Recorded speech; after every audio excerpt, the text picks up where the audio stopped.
That's right. It's that time of week that I know at least Travis looks forward to get his groove on there to dance his butt off to the theme, the champion song for the Jacksonville Jaguars. Welcome into this week's edition of the Duval Dive. Of course, I am Kyle Nash, the student of the game of the Jaguar Report, and to my screen right, stage right, whatever. Travis Holmes of Big Cat Country coming in, handling business.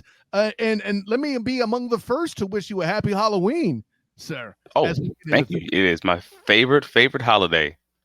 I did not know that, and that explains why. It is. You must be dressed up as a DB, which isn't much of a costume. You are a defensive back, sir. Hey, well, I mean, these days not really, but yes. In a past life, yes, I'm gonna dress up like an old defensive back with an old bus. I don't know who's an old DB, old Ronnie Lott jersey or something. Yeah, it should be good. Why you got to throw? Listen. You've never cut your pinky off, sir. Anyways, enough about that. We don't need to talk about old 49ers. We'll have the 49ers to talk about soon enough in upcoming weeks. But this week's edition, I feel like it's more of a travel show, Travis. Getting things going right. What is it? 4 wins, 3 time zones, 19 days, and actually one finally in Evergreen Stadium, much to the joy of the Duval devout, such that they are a lot of movement in the Jags. And I got to tell you, I'm pretty impressed by the performance. Did I predict they would go 2-0 in London? Yes. No, I'm not taking shots at you, Travis. I'm talking about how awesome I was on the Student of the Game podcast when I did it as a preview. Bing! But and no, that wasn't a backhand at you. I promise. This is all about me. Stop being so selfish. But the punchline, it's okay. No, but listen, the joking aside, you got to dig that stretch. Thursday night games are challenging. Trevor Lawrence with an injured knee handling business. Darius Williams, his whole health situation, Tyson Campbell, rather, his health compromised for the game in New Orleans. So too with Walker Little. A lot of challenges, and yet nonetheless, with a little help from Foster Moreau, the Jacksonville Jaguars pulled off the dub in NOLA. Overall, let's go this way first, just to kind of get it out of the way. Travis, I feel like the offense sort of disappeared in the back half of that game. What do you feel like it was attributed to? Well, yeah, the offense disappeared, and a lot of it I will give the Saints credit. Like, I will give the Saints some credit because the other team gets paid too, the other DC gets paid too. But a part of it was the fact that they just were missing Zay Jones, and when the Saints pivoted, so let's just start here. In the first half, Calvin Ridley got 0 targets, and everyone that I'm talking to, everybody was kind of in their feelings about it. The fans were riled, going a little crazy because the game started off 14-3 at one point. Everyone's kind of thinking this is going to be a blowout. Everyone's drinking, everyone's having a good time. And then it started getting tight. A lot of fans started getting that lemon booty. It started being a little bit, this ain't comfortable like I thought it was going to be when it's 14-3. But honestly, everyone started saying, hey, they're doubling Calvin Ridley, they're bracketing on the outside, they're rolling coverage, et cetera, et cetera, et cetera. And now that we've gotten a few days after the game and everyone's kind of rewatched that tape, that wasn't exactly what happened. There was some double coverage opportunities, but what it really came down to was in that first half, Trevor Lawrence was going through his progressions really quickly, and basically the Saints coverage dictated that he target the slots. And a lot of the time that ended up being not Calvin Ridley. For whatever reason, they just didn't want to move him to the slots frequently. So there were only 4, by my count. I've talked to a few other people. Some other people say 5, depending on how you want to look at it. Occasions where the Saints actually doubled Calvin Ridley in this game. Right. So again, the numbers and the video didn't really match up to what everyone was saying. But what they did do is they always did it on a 3rd down situation. So it was the money downs that mattered. And so and the Jaguars kind of had no answer until you started getting later into the game. And that's some on Press Taylor, that's some on Trevor Lawrence himself. But the Jaguars' philosophy is, frankly, based on this game, is they're going to run their playbook irregardless of who's out there. And Press Taylor sort of confirmed that in Thursday's his presser. The media finally had a chance to just talk to him, and he essentially stated, "Hey, we're going to run the offense as it is we want Trevor to go through his progressions as they are and have him throw the ball to whoever the defense dictates he throw it to. Unfortunately, there's sometimes that means you're throwing the ball to Jamal Agnew 6 times, Right. even against Marshawn Lattimore or Marcus Lattimore. Like that might be a problem. So maybe we can find a way to edit this offense to take into account the fact that you don't have Zay Jones and you instead have Agnew, who is just not Zay Jones. Which credit to the Saints for putting Lattimore on Agnew in the first place. Because if it's me and in my limited defensive mind, I'm like, why am I not? Listen, Marcus, follow that dude. I don't care where Ridley lines up. That's your guy. Right? Now, granted, I don't know if that necessarily fits the Saints scheme, but from a skill standpoint, you have to feel like that's the matchup. No, but yet nonetheless, hey, go find him. Find the bailout on the money down. 2 for 11 were the Jags on third down. So let's get to your point, to our point, I should say, leading into this football game, Travis, I made the joke myself about still getting used to the Saints as a defensive team. We acknowledge that they have a good defense. Right. The national media certainly gave that defense a lot more props than they have the Jags defense. Not wisely, but nonetheless, it's what's happened, and that's not throwing any shade at the Saints defense. I thought they were awesome. I've made the conversation myself. I think about how similar these two teams were, and that the only difference was the prowess of the quarterback. You see Trevor Lawrence coming up with a bum knee, leading the team in rushing yards, no less. Speaking of lemon booty, how'd you feel about seeing that there, Travis? I mean, it made me start to question, like, hey, man, is this dude just a dog? It was Doug. Were they over exaggerating the severity of this injury? Like, what don't I know? Or like, I don't know. I didn't know what to think of that, honestly, because I mean, he did what he was supposed to do, and that was my biggest concern originally. And seeing how quickly he was throwing the ball, you had to assume that this was something that they hammered home. When they hammered into his head all week, hey, don't take any unnecessary hits. But then he's out there running this thing. I don't even know how many carries it was. But again, if you're over 60 yards rushing, that's a good game. That's a solid game. For a bad running back. That's a really good game for a quarterback. Yeah, 8 carries for 59 was Trevor with a big run too, a 26-yarder.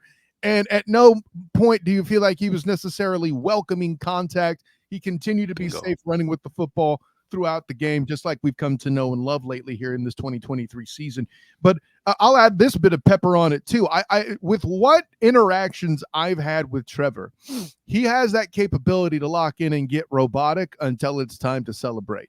And even in the bad moments, he starts entering the short memory protocol. And granted, I can't write a biography on this dude. I'm not claiming I go down to the Waffle House when him after the wins or anything like that. But just from observing him, finding that robotic spot of the focus is here. This is what I'm supposed to do. Yeah, that hurts a little bit, but here we go. Just go into the protocol of protecting myself. Like it's I don't want to say it's mechanical, but there's certainly a programming in his mind that I think he enters when he's in that focus. And there's lots of guys, it's Peyton Manning-esque. There are guys that kind of do it off the seat of their pants that are gunslinger types, your Josh Allens, your Jay Cutlers, those kinds of your Brett Favre.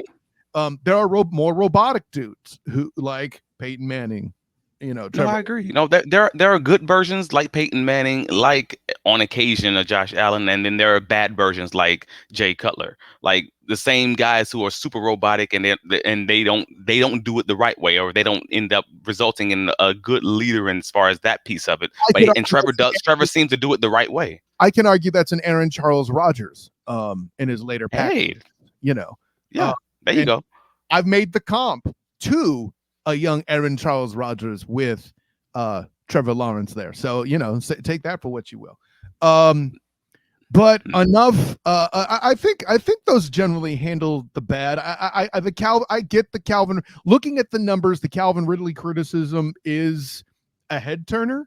But when you realize it's kind of fitting with the scheme, and again, who had Lattimore being put on Agnew on their bingo card? Because I sure as hell didn't, and I think that's the part that's not getting enough conversation in the Saints credit. I wonder how many Saints fans their feelings that Lattimore spent his whole time on an offensive specialist that's also the returner rather than their main guy. Why is the Lattimore covering Christian Kirk when he scores? Which is a great segue to this play that you called out on offense. Oh, Now, man. as we pull this up, I want the record to show that Christian Kirk himself said on this play he ran faster than he has. He felt like he never run faster than this play during the game. And I'm paraphrasing, but to hear that, it's a hell of a statement. But let's go into the touchdown here. This is the one that would eventually be the winning score. Thank you, sir, again, Mr. Moreau, for dropping the easy catch in the end zone. But let's get into it here late in the game here. Now, I liked how Trevor just found the check down. That was really easy. But a lot of this is good downfield blocking, and a lot of this is just get off from there. That last block right there at the end, which, again, I guess Jamal Agnew's ears are on fire. I'm pretty sure that was him. I have trouble seeing if it's 39 or not. Yep, that was Agnew. I mean, listen, that's the advantage to having a special teams guy down the field. He knows the importance of that downfield block, right? That's a beautiful thing there, too. Travis, what did you see that you thought was most awesome? I mean, obviously that block was. But I thought the most awesome thing about this was actually the fact that this isn't the first time the Jaguars have run this play. They also ran it and unsuccessfully ran it earlier in the season, and I believe it was against Buffalo on a third down. And Nate Tice actually put this on the socials. I believe it was late Sunday night, if not early Monday morning, and kind of discussed it. And I was just like, yo, I didn't even notice that. Basically, Trevor ended up going for one of the deeper reads mistakenly instead of hitting that same jerk route by Kirk. And I think that came back up in film review. Right. But it came back up in film review later in the week. And obviously they came right back to it and said, hey, you're going to play another team that's going to play you with a lot of bracket coverage or a lot of cover 2 man. If you get this read, do this with the ball. He did it. It worked. And shout out also to Evan Ingram for clearing out the linebacker, 10 plus yards downfield. That gave Christian Kirk that lane. Everyone seemed to just do what they're supposed to do. Offensive line, Trevor Lawrence, all the receivers running with proper depth. It was beautiful to watch. And it's one of those few, situations where you can say, all right, cool. These other guys around Kirk basically pulled the coverage where it needed to be for that play to work is in the perfect way. That's the defense you want to see ran against that play when you call it in the huddle. Yeah, absolutely. Yeah, I can't front on that too. I feel like this is a very a Peterson-esque play in general. There were hints of this in plays that were run last year. I think there's a particular play against the Chargers, for example, when they were favored or rather such dogs in that game despite the Chargers injuries last year. I don't mean the playoff game, by the way. I mean the regular season one, just so we're clear. Right. And I feel like plays were seeing plays like this was what first really got me buying into your whole Doug winning with pencil whipping concept. Yeah. And so obviously to see something like this, but if you're a defense, how exactly do you fend against it other than catching Kirk running across the field sooner? Because once that route started and the defender was late, Kirk had that first guy. And at the end of the day, downfield blocking, if you get submitted by that, there's not a whole lot you can do after that other than maybe hope to beat the blocks downfield. But good luck having a DB break a block. That's not what they're trained to do. But that circles back to a lot of the things that we had already talked about when fans were arguing that Press Taylor should give up play calling and rah and pitchforks and fire, and we were just like, hey man, no, this is execution on the players. We can now see on multiple weeks we've seen where they ran this play earlier in the season and the Jaguars did this against the same defense. The Jaguars did this, or they dropped the ball, or they didn't do this, and we're just like, hey, then players aren't executing.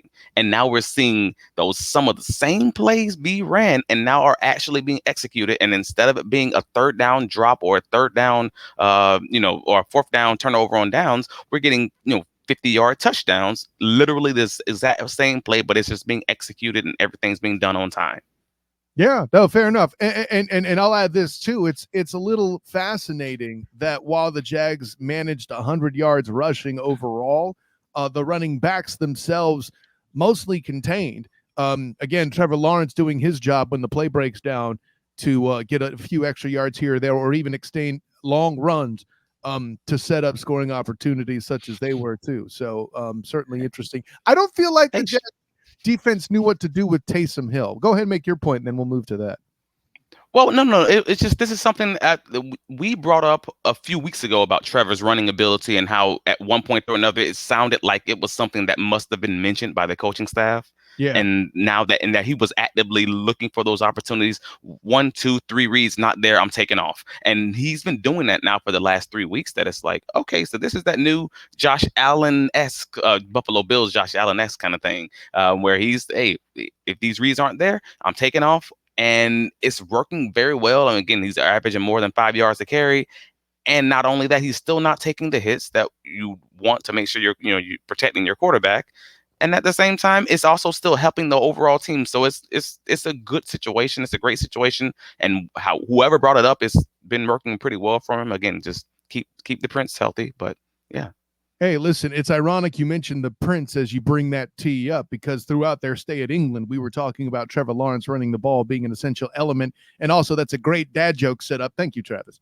With all that in mind, I would be remiss if we don't talk about this play to close up the Thursday night conversation from the previous week. But it also transitions nicely into the Jaguars facing an offense that's kind of turnover prone in the right situation, except in this case, Foye Oluokun did his part to put points on the board with it. Travis, walk me through the interception and what you saw that you liked so much here. Man, you already know I love Darius Williams. Like this guy, man. He makes the break on the ball. He gets the ball out. Foyer's in the right spot. You got Trey Herndon with the block. You got Josh Allen leading the way, and we are in the touchdown dancing. And it's just really, really doggone good coverage. Again, you got Smoot with the pressure on the stunt. And that forces Derek Carr back up in the pocket. It's just, again, it's a great situation. Everyone's kind of showing up. All the names that you kind of want to see. The linebackers have just been playing with their hair on fire. And even though this didn't put Darius Williams on the stat sheet, this is just another play made by that young man who just keeps balling out of his mind. And This is awesome to see. No, I've been a Darius Williams guy. I've featured him at least once on the Jaguar Report. Bing! The whole piece there, just the blocking downfield. I'm glad you brought that up. Great to see Foye get a score. His first pick six since high school. That's a fun thing. And I'll ask you this: what elements of what you're seeing the Jags defense, granted, because the Saints ran the ball, I don't necessarily think they ran the ball great as much as they just ran it in a higher volume, right? 30 times they ran the ball for 112 yards overall, but they only averaged about 3.6 a carry with, a couple longer runs. I think that was more about volume. And, for those that were hoping that the average stayed under 80 yards a game, unfortunately, it's at 80.6 now. I know, I'm sorry. Going into facing Kenny Pickett and Najee Harris up there in Pittsburgh, that number may increase slightly, but 80.6 per game on the ground is awesome. What sort of defensive elements do you hope the Jags maintain heading into Pittsburgh there? Well, this is going to be an interesting one because they're still playing against the Matt Canada offense, and that's just that offense is so Jekyll and Hyde. It frankly is I for the first time over the past 2 weeks, maybe 2 to 3 weeks, they finally started running the outside receivers inside of the hashes. That was normally something that they would avoid doing. And because of that, it's like, well, did they figure something out, or did they just see something in the matchups they were playing against? Because normally it's pretty easy to guard a Pittsburgh Steelers offense because you just know that they're not coming. Those outside guys aren't coming in the hashes. So the corners, they can just take inside leverage and just basically just watch for the stop routes, watch for the comebacks, watch for the back shoulder fades. Those are the main things that Kenny Pickett can throw. He normally kind of struggles at putting those, leading the receivers down the field kind of with those deep balls without underthrowing them or significantly overthrowing them. So from the Jaguars perspective, hey, I'm hoping they play a lot of cover one and put those corners in trail technique, especially if you get Tyson Campbell back. I'm talking in those serious, passing situations. Maybe even play a little cover two man if you get some third and long scenarios, and just let those front four kind of peel their ears back and go and get the quarterback. These are the things that I'm kind of hoping for from that defense, but it's always going to start with stopping the run early. If they can do that, and the Steelers kind of make it easy to do that, they are literally the worst team in the NFL and on first and second down and gaining more than 5 yards in those two downs combined. So if the Jaguars can make Pittsburgh play the game that they normally play, it actually plays right into the hands of Mike Caldwell and that Jaguars defense to do what they want to do. I think I saw you retweet something, and forgive me for not remembering the original source. But 4.3 a carry is what I think we saw from the Steelers on that first and second down average that you're talking about. Yeah, not great, Bob. Not great at all. I say all that to say, flipping it to the other side, you mentioned Tyson Campbell coming back would be nice. I really want to see Walker Little. TJ Watt scares the bejesus out of me. I'm not gonna lie. Yeah. Pardon my bias. I have his brother on my wall behind me here in studio, so but nonetheless, I'm still pissed they canceled Ultimate Tag.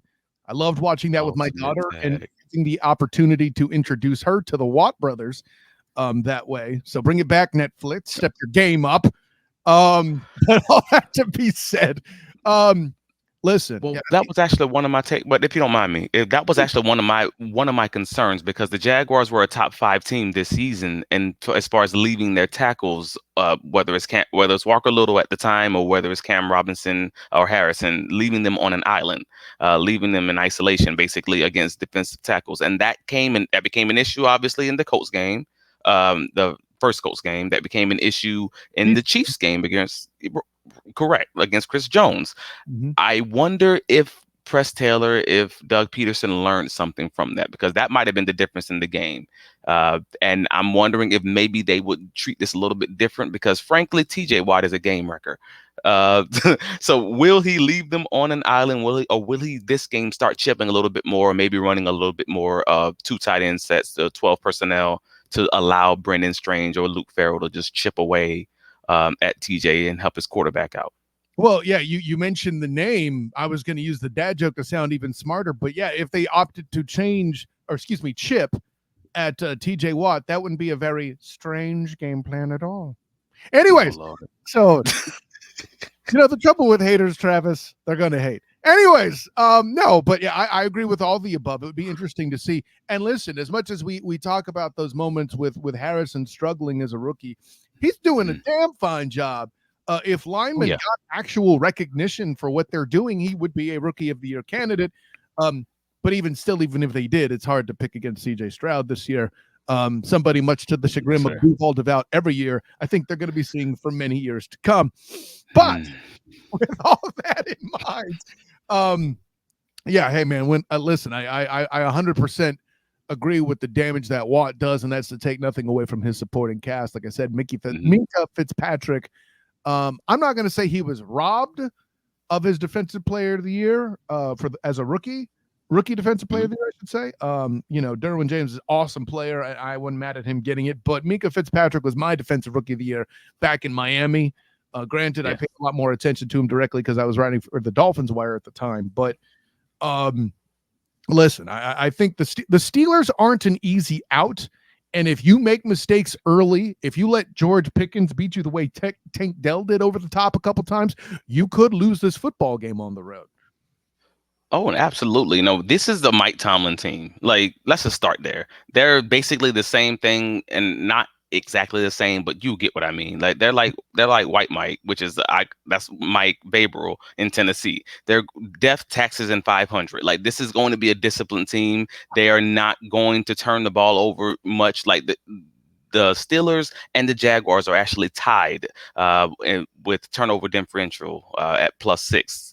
Currently both second in the league, which means their defenses get a lot of turnovers. The offense doesn't turn the ball over as much, or at least significantly less than their defenses. And that means you're going to play a team that's going to they're really scrappy. They're not beating you with ball possession. They're not beating you with time of possession, with yardage, etc. They're just simply scrapping this thing together, mucking it up, and trying their best to just punch you in the mouth and win by 3 points. And they don't care if it's by 1, by 3, by 10, doesn't matter.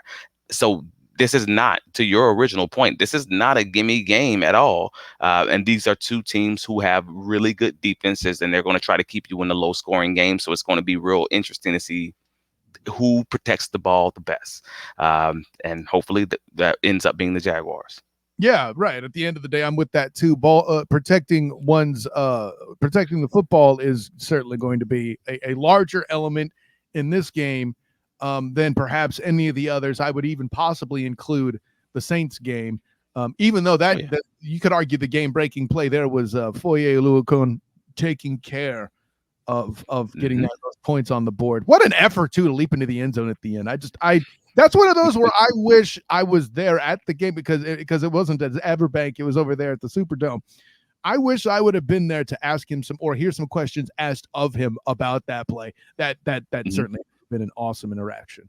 Well, we're at that mark, Travis. Tell the world what you think. Well, this is a fun one. We got two good defenses, and I know everyone doesn't think Pittsburgh's defense is good. I think they're crazy, and because we've seen the Jaguars struggle with some solid defensive fronts, whether that's KC, whether that was Indy in the first game, and Pittsburgh is absolutely up there with T.J. Watt and Alex Highsmith. They are Pittsburgh's. They're top 10 as far as their front four, as far as PFF rating. Whereas the Jaguars, they're literally the opposite of the Jaguars. Two good defenses in two significantly different ways. The PFF has the Jags D rated at the bottom as a bottom three defense. As far as their pass rush is concerned, but they have the best secondary coverage grade, right? Whereas Pittsburgh has a bad secondary coverage grade, but an incredible pass rush from, again, Highsmith and TJ Watt. And I believe they have that rookie defensive tackle who's been pretty solid. At the end of the day, two good Ds, two different reasons. And the hope is both teams want to keep the low score. I'm probably going Jaguars 25, Steelers 17. Yeah, no, I think that's a fine take too. By the way, for all the stats you rattle off, one I think that's worth mention is Josh Allen keeping up with TJ Watt in stats for most of the season to this point thus far.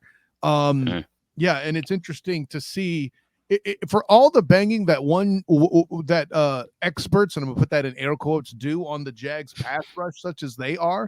They don't account for the fact, well, they don't have center backs. How do you think these DBs are getting all the damn interceptions? Quarterback pressure. They get a lot of, but they do get a lot of pressures. Yeah, that's the big part. The Jags are really good at pressures, and they were good at pressures last year. It was kind of but they just never get the sacks. And when you play certain teams like a Pat Mahomes or something along those lines, that's when sacks matter more than pressures because those guys work well. They work well when pressured. Even though they managed to pressure Patrick LeVon Mahomes II to throw a pass to his own lineman when he was under pressure so quickly. I mean, like, and listen, this isn't me trying to cape up and say the Jags have a good pass rush. Let's not get stupid. But bottom three, cool story, bro. I have my feelings about PFF, and I'll leave it at that. I got you. It can be useful in pointing you in the right direction. That doesn't make it the Bible, or that doesn't make it the rule of thumb, whatever. But it just means that it can, if used in the right way, point you into an accurate opinion.